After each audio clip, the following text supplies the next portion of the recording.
Hey guys! Welcome to Couple. Please like and subscribe if you like this video. We sat down with the NBA legend for a career-spanning interview before his appearance in Ice Cube's Big 3 League. Amar'e Stoudemire has been keeping busy in retirement. In addition to becoming an avid art collector and world traveler, the former All-NBA big man has signed on to spend part of his summer playing in Ice Cube's Big 3 League. SB Nation had the opportunity to talk to Stoudemire in a career-spanning interview ahead of the Big 3's stop in Chicago last week.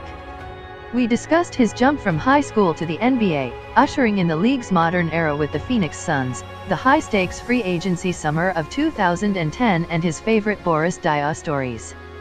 Flanked by Nate Robinson and Jermaine O'Neal, Stoudemire had 6 points and 3 rebounds as his tri-state team went on to win their game in Chicago. Tickets for the Big 3 are now on sale. This interview has been lightly edited for clarity. I want to start from the beginning with your decision to enter the pros out of high school. You had committed to John Calipari at Memphis but ultimately decided to enter the draft. This is a hot-button issue again because the NBA is thinking about abolishing the age minimum. What do you remember from that time in your life?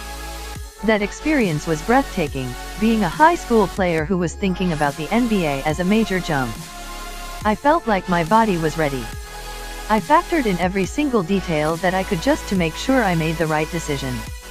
When I decided to commit to Memphis, Coach Calipari's background, how well he does with one-and-done players, I wanted to be a part of that one-and-done opportunity. At the same time, I felt like I was ready for the NBA. Physically, mentally, I was geared up for taking on those responsibilities as an NBA player. Do you think the NBA should allow high school players to enter the league again? Where do you stand on that? It seems like it's coming. I think they just have to be a little more strategic on how to evaluate the talent from high school to the NBA. You have to figure out ways to somewhat dissect the player to see if they're mentally prepared for the NBA. To see if they are prepared to take on the financial awareness to handle that level of income. There's a lot that needs to take place. There should be an infrastructure put in place strictly for high school players to learn and prepare for the NBA.